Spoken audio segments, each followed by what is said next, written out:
The husband should fulfill his marital duty to his wife, and likewise the wife to her husband. The wife does not have authority over her own body, but yields it to her husband. In the same way, the husband does not have authority over his own body, but yields it to his wife. But do not deprive each other, except perhaps so by mutual consent and for a time, so that you may devote yourselves to prayer. Then come together again, so that Satan will not tempt you because of your lack of self-control. I say this as a concession, not as a command. I wish that all of you were as I am, but each of you has its own gift from God. One has this gift and another has that. Now to the unmarried and to the widows I say, it is good for them to stay unmarried as I do. But if they cannot control themselves, they should marry, for it is better to marry than to burn with passion. To the married I give this command, not I, but the Lord. A wife must not separate from her husband, but if she does, she must remain unmarried, or else be reconciled to her husband. And a husband must not divorce his wife. I'm going to stop reading there. I think we'll probably manage to get most of that in. We'll see. This is a leftover. If you recall, I put it up last time that we were together, and it was like so faded. It didn't have any chance of being seen. I did find a way to get a little more darkness to it as far as the printing. Can you see it to some degree? Chris is right. I need binoculars, Pastor. And basically, it's just a summary of all that we had done in chapter 6. It's talking about justice and discipline in the church. You see two tracks there. One for the sinner. What do you do when somebody has sinned, when there is, for lack of a better way of saying it, a behavioral problem? And then the other side is for dispute. And then there's a single track for dispute. Disputants, that's the church for a judge who hears the case. The disputants abide by his or her ruling.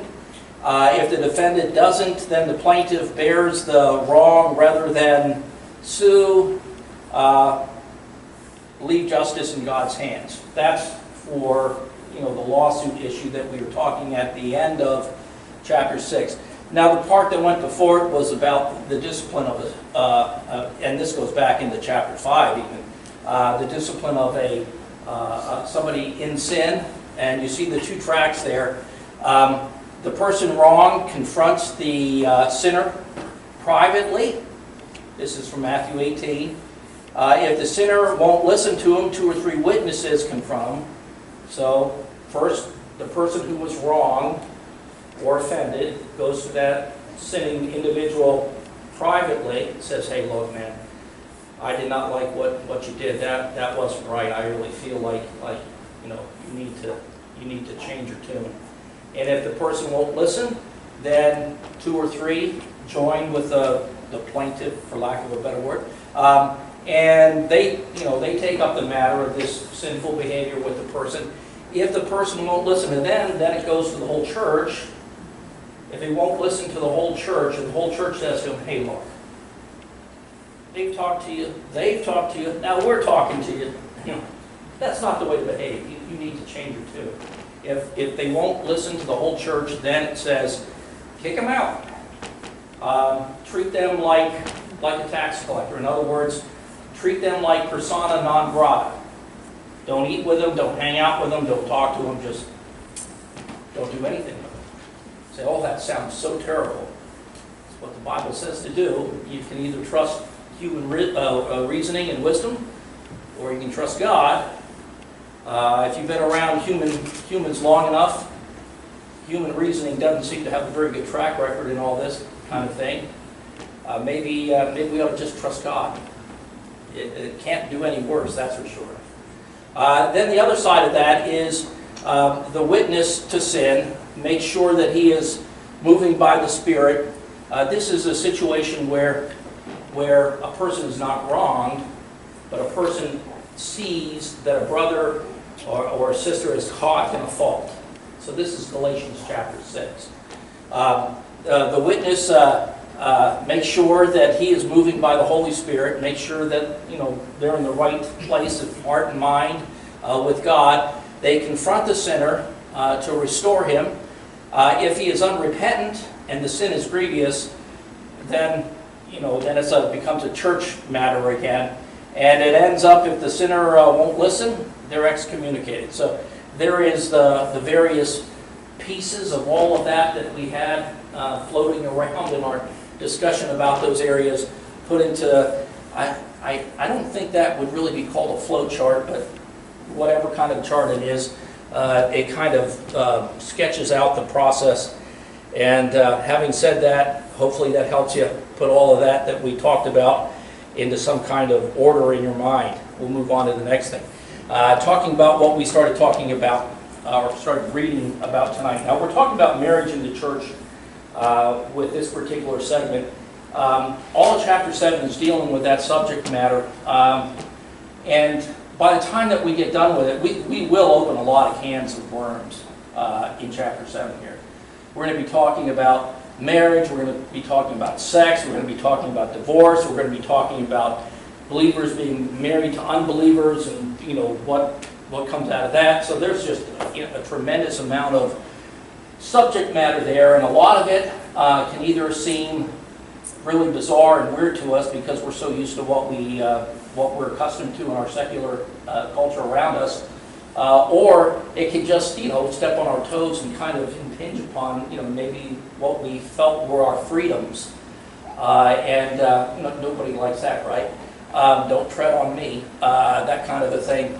So we're probably gonna get everyone at some point, someplace along the line, as we talk about this, kind of saying like, what? But we're going to do that anyhow, right? Because it's in the Word. That's always what we do, right? We're going to go and look in the Word regardless of what might be the outcome. So what does he start off with? He says it's good for a man not to attach himself onto a woman. You say, that doesn't sound like the text. That would be a pretty literal rendering of what's there in the original language. So when it says that it's good for a man not to touch a woman, or it's good for a man not to grasp onto a woman, those you'll find in English translations, or NIV didn't leave any doubt, right? They just went right to the bottom line. They said it's good for a man not to have sexual relations with a woman. No matter which way you look at it, what are they talking about? Well, euphemistically, the Apostle Paul said it's good for a man not to attach himself onto a woman, and of course, that's we all know what euphemistically that was talking about. It's talking about sex. Now he says that as a general thought, as a general statement, but then he clarifies it. That big but there that's there in the Greek is a word that says, even so, this is what you really need to do about it. This would be nice, but let's get to reality, more or less. Okay, what is reality? Because many sexual immoralities. Now, it's in the plural there in the original language. That's why up here on the slide I put it that way, because of sexual immoralities. And I think, the Roman Empire, and they're in Greece, they're in Corinth, even though it's a Roman colony. Either of those societies, whether you're talking about the Greeks or the Romans, they were pretty debauched. When it comes to almost every matter, I mean, whether you're talking about something like sex or whether you're talking about something like violence, all of those great civilizations that in history class when you were young you had to study, and they're kind of lifted up as these epitomes of accomplishments in the ancient world, and you think that maybe so, but boy, were they awful people. And they were, in a matter of speaking. I mean, there was just a lot of things that were considered normal and acceptable in those cultures that were just absolutely sinful from the point of view of God. And because that's the culture that he's speaking to here in Corinth, what does he say? Because it's not that that you just have it's not that you just have a bunch of loose women out there and they're going to be a problem, or it's not that you just have a bunch of men on the hunt and they're going to be a problem. It's that you have every kind of problem conceivable out there floating around. And, it's just a free-for-all. And because that's the way that society and culture work, that's why Paul puts this little proviso in there. He says it would be better, not to be sexual, but because you are a human body and it's part of the design of God in this world, then because that's the case, being a celibate, being someone who was asexual, that could possibly put you into some trouble.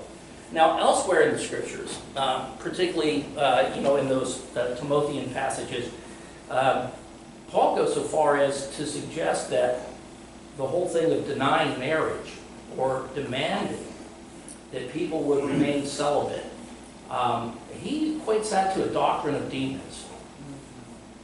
And so the whole notion, even though he starts it off and says it's better to stay away from sex, the fact of the matter is Paul doesn't have any kind of a proclivity toward asking everyone else to lead a celibate life. Celibacy is not something that's called for anywhere in the Scriptures. And almost any time it's been practiced in church history, it's been a disaster. When I say practice, I mean people take it upon themselves that, hey, you know what, this seems like this is really holy. Let's avoid sexual relationships altogether. Let's remain celibate.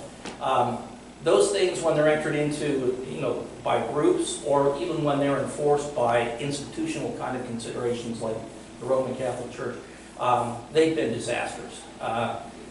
Has the Roman Catholic clergy, as an illustration, been successful with their policy, or has it been a disaster? And guess what? What we're seeing today, what's in the news today, in the newspapers and the headlines today about that, get into history, you'll find that this has always been the case with the Roman Catholic Church. I mean, people used to hide their virgins when the priest came to town. Wow. And you're talking about, going back into medieval times. So, what's the problem? The problem is that in this current economy, in this present flesh that we live in, celibacy is just not the expected norm. It's not what your flesh would otherwise do. And to artificially step into it is almost always going to result in a dismal failure.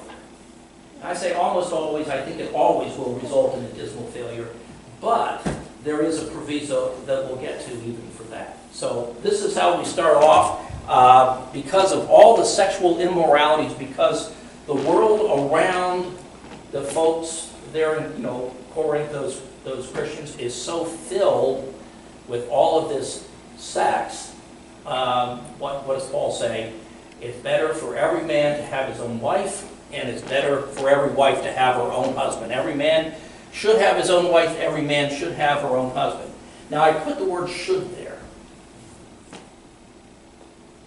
And here's the thing about this, it's written in command form. They're in the imperative, which means that this is a statement of command.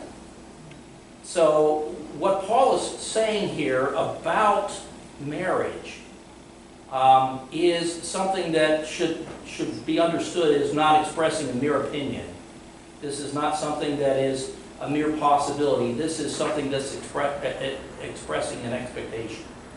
Because we live in an evil world, because we live in a broken and a fleshly world, every man should have his wife, every woman should have her husband. Now, we'll get to the end and we'll see the proviso for this as well. There seems to be provisos in everything, right? But that's how he starts this off. So, when we're thinking about Christianity, especially when we're thinking about church history, going way back to the beginning, was it ever a biblical thought? Was it ever a directive from an apostle to pursue celibacy as a course of action? No. Quite the opposite. I mean, I think, if Paul's putting this in the imperative, that this is like the norm. This is what is anticipated or expected, that every husband would have his own wife, every wife would have her own husband. It would tend to lead you to the thought that celibacy is not something that would be the anticipated route for your average Joe or Josephine. Either way, right? Having said all of that, we'll move into the next aspect of this. If this is the way that people end up, because Paul says you're going to have, every man's going to have his own wife, every wife is going to have his own husband. I don't think we probably need to even mention much that really precludes a couple of things, right? It doesn't say every husband can have his own husband. It doesn't say that every wife can have her own wife. I mean, there's just some things that don't fit into this model, and there's no way to stick them into this. There's no way that a modern church could stay true to the Word of God and break this very model by saying that it's okay for a wife to have a wife and a husband to have a husband. I get on this a lot. I wouldn't have to if we didn't live in a world with sexual immoralities all around us, but because there are so many sexual immoralities around us, it's something that we have to visit and be clear about, at least in our own mind, because let's face it, culture is putting a lot of pressure on us in this day and age to see this differently. It's all right if the world wants to see things the way they want to see things. I mean, if unbelievers want to do this thing or that thing, they can do this thing or that thing. We're not here to tell unbelievers how to live. But we do want to make clear that, for believers, for those that are following Christ, we do want to make clear to them what is God's desire for them, not what your desire is. Not what the human desire is for the human, but what God's desire is for the human. And God's desire for every human is, explained by all of this.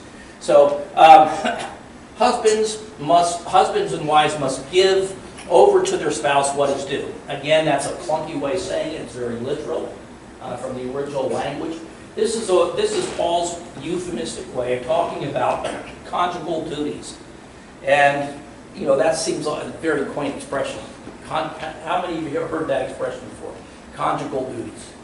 Almost sounds legal, doesn't it? What it means is that the expectation in marriage is that the wife is going to have sexual relationships with her husband, and the husband is going to have sexual relationships with his wife. The word obligation would probably be a little too strong. The word expectation would be just about, right. That this is the expectation of marriage. This is the expectation of that bond.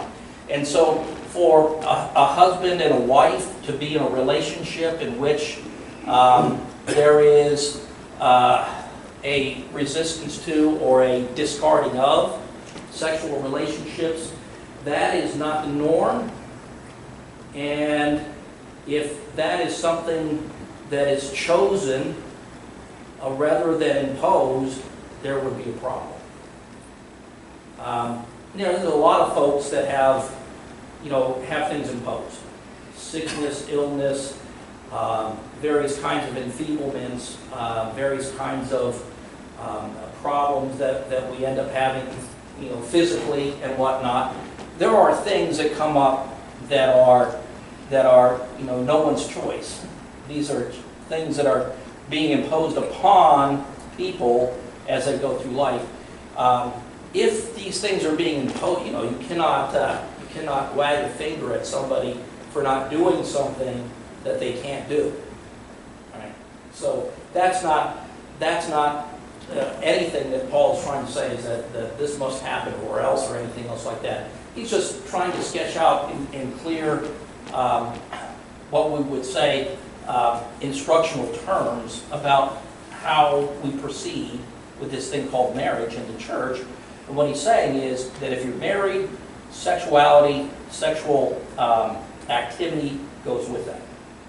It's part of the package, and you should never You should never take it upon yourself, especially between a husband and wife, to make it so. So if a husband decides, I don't want sexual activity in my marriage, or the wife decides, I don't want sexual activity in my marriage, that is a problem with following the Word of God. Right? Because you are going against the duty, the expectation given by God for a marital relationship. So this is not something that is completely left up to us. Why? Well, he says this: spouses should consider their own bodies belonging to their mate. Now he puts this, but he makes sure it gets spelled out clearly, because he says that for the husband, his own body doesn't belong to him. For the wife, her own body doesn't belong to him. So he takes the time to spell it out on both perspectives. This is one of those things when you're preaching about it, teaching about it in the church. It's one of those things that always gets you uncomfortable talking about.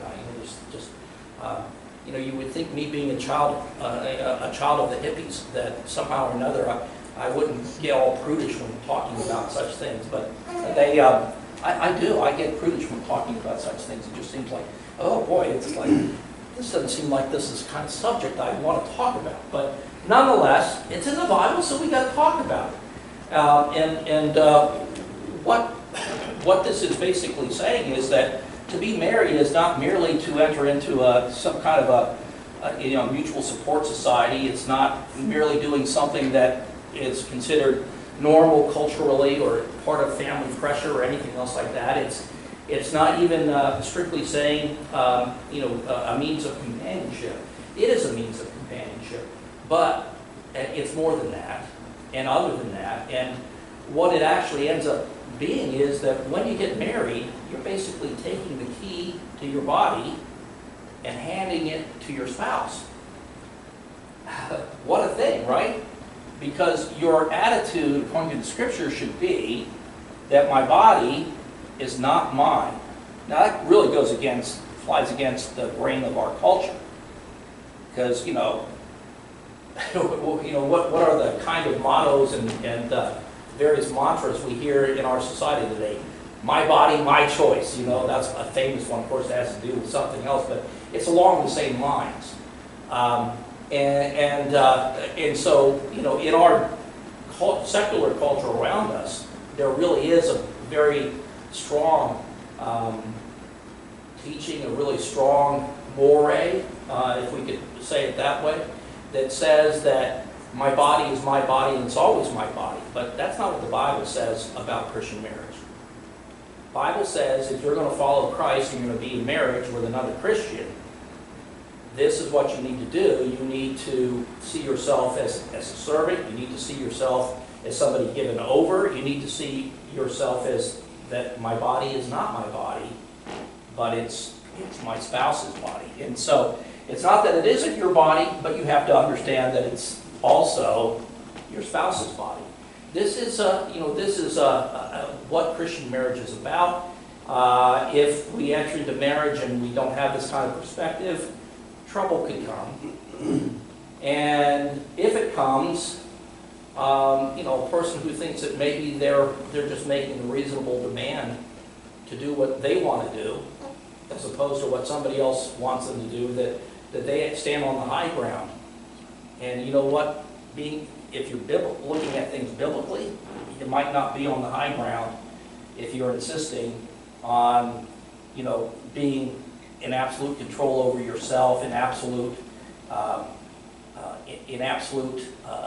say-so over your body. That's just not the case.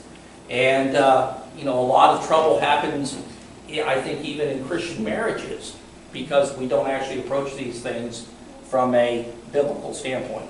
I said we're going to open some cans of worms tonight. Probably are, at least opened one or two already. It's just like, whew, they all come out, squirming and worming. We should not consider our own bodies as belonging to ourselves, but belonging to our mate. And, that's in the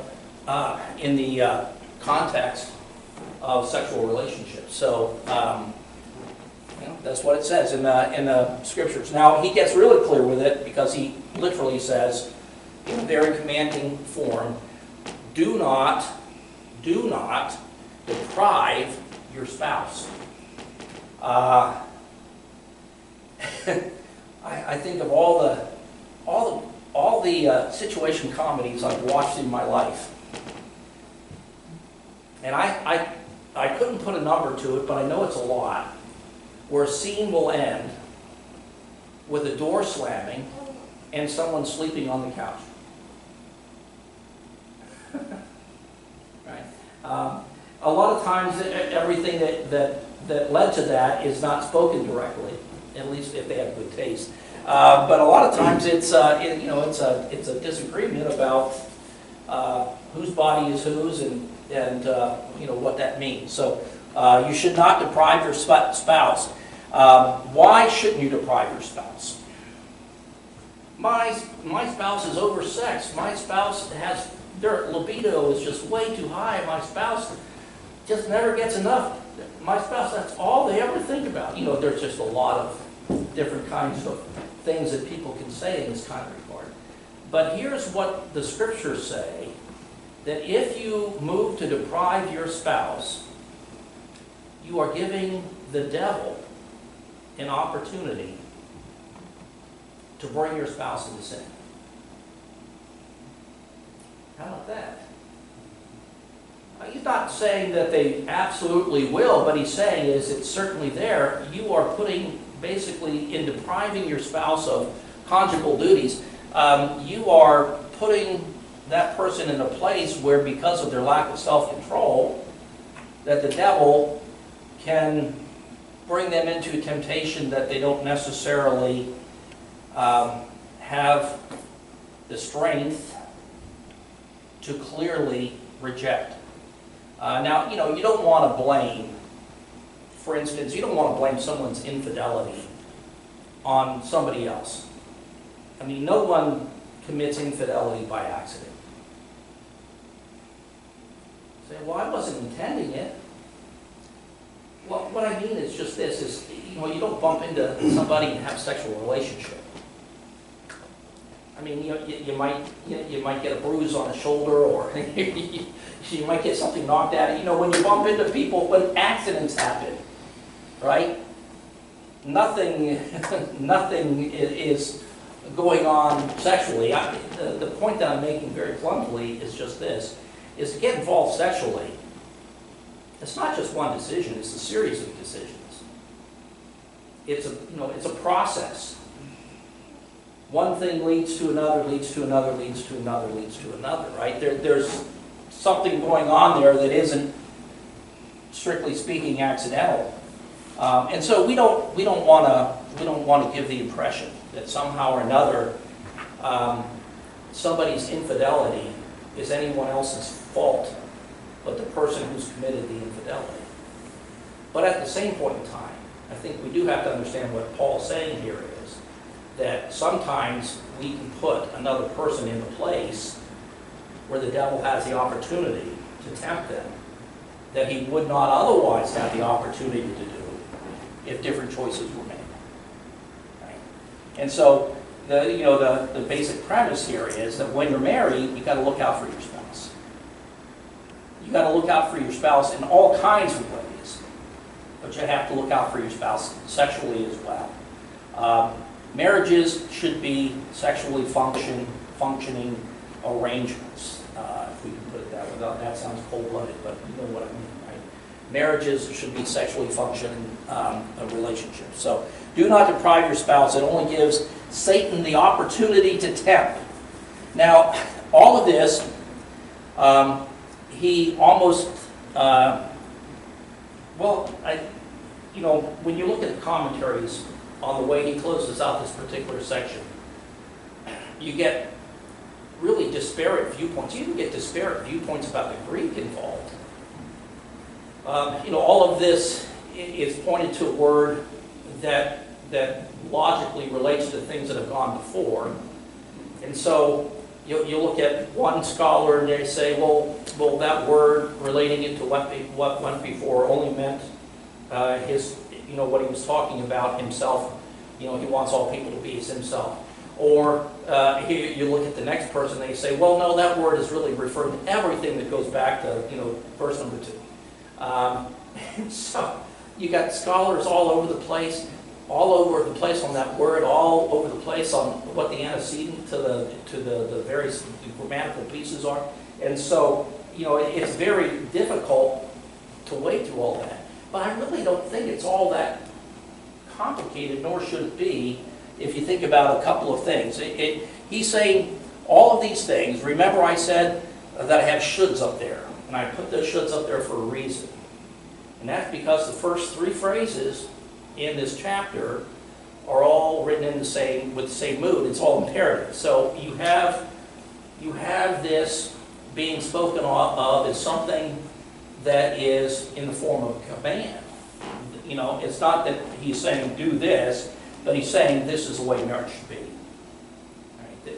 This is the way the subject of marriage needs to be handled. So they're all in the form of a command. And he says that each husband should have his own wife, and each wife should have her own husband. Now, that's what's at play, leading off to all the discussion in this particular place. And it's in the form of a command. So, what are you going to do when Paul starts talking about, I wish everyone was like me. Paul was unmarried. He'd never been married so far as we know. There's a little bit of doubt about that, not much. I think that generally historians, Bible scholars, the church through the years has always seen the Bible as pretty much sharing that Paul was a single male adult who had actually never been married.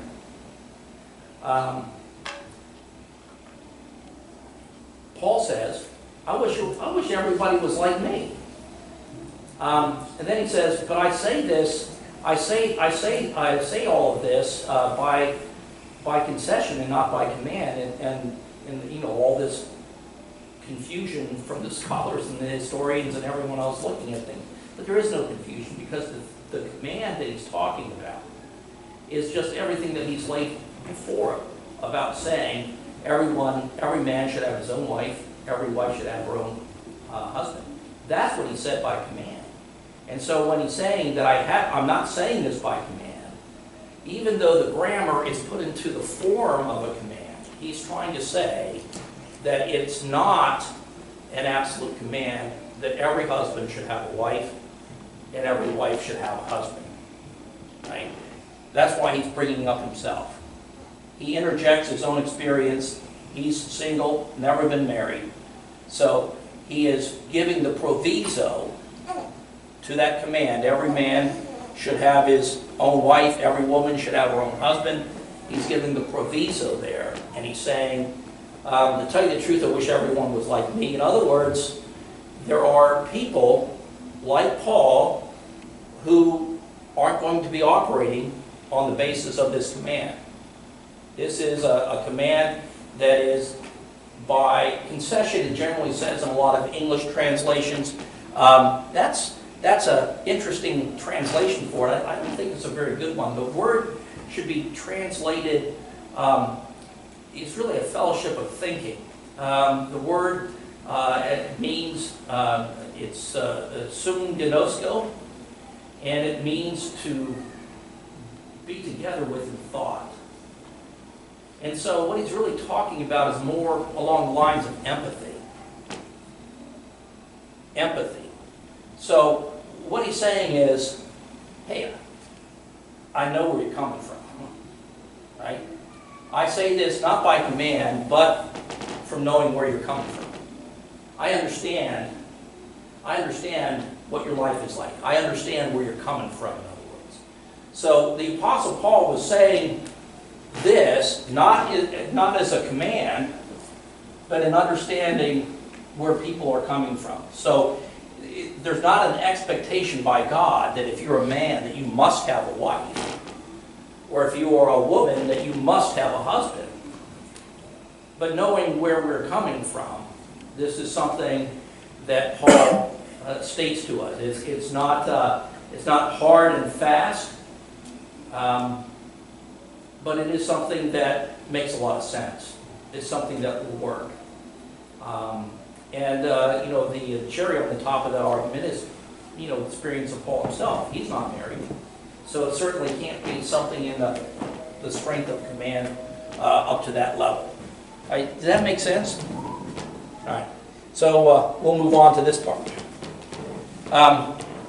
Now, talking about his own example, I want to look at my watch and see.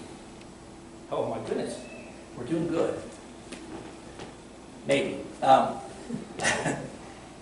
In talking about himself, now he brings himself, he interjects his own personal experience into this situation, and he says that the reason that this cannot be a command, but it's something that is put forward as something coming from understanding the needs of people, real life people going through real life, right?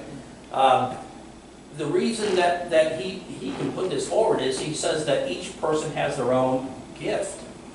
Now the word that he uses there is charisma, which we'll find in, by the time we get to chapter 12, this will start being a very important word. But he says, but each person has their own charisma, or endowment of grace. Now, what is that? What is the charisma he's talking about? Well, it's talking about doing what he's doing, being single, but not being lustful, not being burning with passion, or being married. He's saying that this is something that the Holy Spirit helps. This is something that's part of God's design. This is something that, where God guides, He provides that kind of a thing. There are folks that don't have, a particular wick that's getting lit in this particular kind of an area. There are folks that are have virtually no libido, or have, a very subtle or almost non-existent libido. There are people who just don't have much in the way of a sex drive.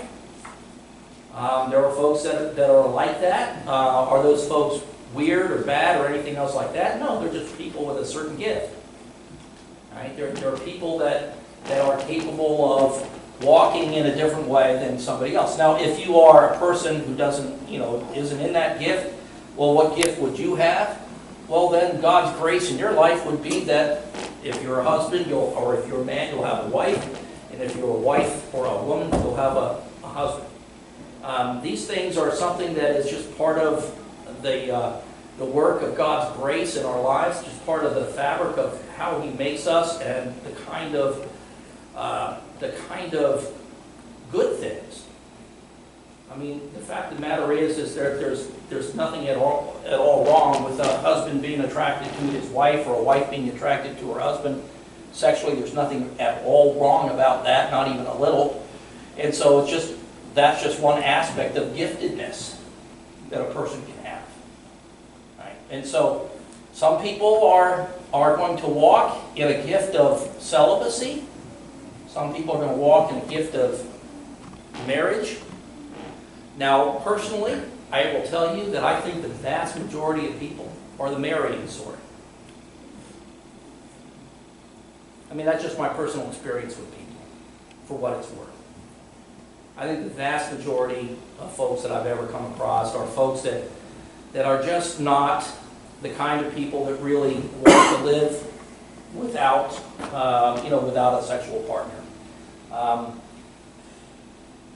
I think that there are people that are not like that, and that's all right too, right? Is it okay to be gifted by God this way? Yeah. Is it okay to be gifted by God that way?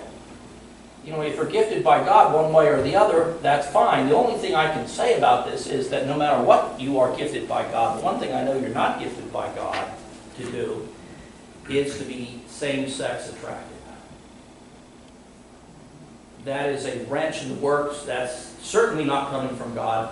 Otherwise, the Bible would have a different tune. And because it has the tune that it does, faith says the Bible is smarter and more wise than popular culture, right? So anyhow, whether married or not, it's a gift. Then he gives some commands to the unmarried and to the widow, as well as advice. He says to the unmarried and the widowed that they should stay married or stay unmarried, celibate, like Paul. All right? That should be their default position. I actually teach this to youth whenever I'm teaching youth. I say that you should start with the position that I don't want to be married. I think that if you start with that position, I think within a relatively short amount of time, God will make clear to you whether or not that's His vision for your life. You know, if you are a person who seeks God, start with the default position that Paul suggests to the unmarried, that you're going to remain single. And if that's not actually how God is gifting you, you'll find out fairly shortly. That too is my personal opinion from, anecdotal from experience. If you're without self-control, get married. People say, oh, that's an awful reason to get married. Should I get married because I found someone who just makes my heart aflutter and just sends me to the moon? And isn't that the reason why I should get married? And I would say, maybe something like that. But here's the thing: what's this whole chapter been about so far? It's actually been about sex, right? And so, the basic decision really comes down to this: do I want to have sex or do I not want to have sex? Right? This sounds a little crude, but this is where this is just where the common denominator, lowest common denominator is. If you want to have sex, marriage. If you don't want to have sex, I found someone who just sends me to the moon. Is there a sexual attraction there? Is that something that you want to give your body to? Is it something that you want to give your future to? Because let's understand something about this. Fornication's out the window. That's not an option. So if you are really finding yourself with a certain kind of passion, a certain kind of hunger for an individual of the opposite sex, well then, that's an issue of self-control. It's not that you are being labeled as somebody with a bad trait. You're being labeled as a person with a gift. If you have a gift from God, do you really expect it to be dormant, inactive? Right?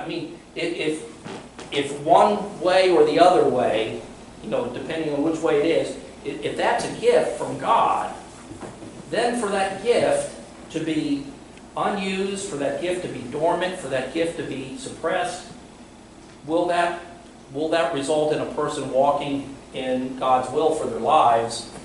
No. And so if they find themselves in a situation where they can't put it out of their minds, they can't get it under control, they can't get it suppressed, what should they wake up, smell the coffee, and realize? It's not my gift to be single. Right? It's not my gift to be single. So what should they do about that? Well, he says, if you're without self-control, right, get married. He says it's better to marry than to burn with passion. And he uses a good word for burn with passion too. That phrase is a nice, strong. He's not talking about an inconvenience. He's talking about something that's got some heat and fire to it, something that's the ability to drive. It's better to marry than to burn with passion. So even though this is kind of in a matter of speaking the second time, he puts in a good word for celibacy. It's also the second time that he says, but on the other hand. Right? So It's better to marry than to burn with passion. And do I have time to get the last one in? Say yes? I don't, but I'm going to say yes anyhow. To the married from the Lord, because this is going to open a can of worms that we can carry over to the next week. Do not divorce your spouse. Now he actually puts it both ways. He starts off talking to women. He says, women, do not separate from your husbands. That's because in that culture at that time, right, women did not have a legal right to divorce for whatever reason they wanted to. Now, at that point in time, Roman law had liberalized from where it was in the times before, so that a woman could make the decision to leave and she could marry another. Even though there wasn't a legal instrumentality to actually be divorced, a woman did have the ability to say, enough of this, and she could go off and she could remarry if she wanted to. All right, so that's why it's put that way. Whereas the men under Roman law, they had a legal right to divorce. They could divorce basically for any reason. It's almost as liberal, for the Roman males as it was under the Old Testament law for Hebrew men. So, but what Paul says is, don't do that. Even though that's what your culture says, that marriage isn't working, I don't want it anymore, that this is not my cup of tea, I'm going to walk away from this. He says, don't divorce your spouse. And he starts off talking to women, and he says, do not separate from your husband. Now, it's in the passive, and what you need to understand about that is that even though that's in the passive, to be separated, that's more from the standpoint of the benefit that the subject is getting from the verb, rather than it is something being imposed on a person. So he's not talking about a situation where women find themselves divorced by a man. What he's talking about is women actually having the impetus to go ahead and to break a marriage and walk out. So, even though it's written in passive, it's not passive in the sense that it's put upon her. It's passive in the sense that the subject is actually getting the benefit from the action of the verb. So that's the women's part. And on the men's part, because that's straightforward legally, he just has to say, don't do it. And that's what he says. He says to the men, don't divorce your wives. So the totality of what he's saying there from one side and from the other side basically comes down to this. Inside the Christian church, Christian husbands and Christian wives ought not to divorce. Christian husbands and Christian wives should not divorce. So if you're a follower of Christ and you're married to another follower of Christ, because that's the subject matter here, the biblical command is do not divorce. And Paul goes ahead and says this is coming from the Lord. This is not coming from him. He says, not I, but the Lord commands this. And so Christian husbands, Christian wives don't have the freedom to divorce and actually have everything be okay with God. I mean, you have the power to do it legally in almost any culture on the planet, but that doesn't mean that you are doing what God's will for your life is.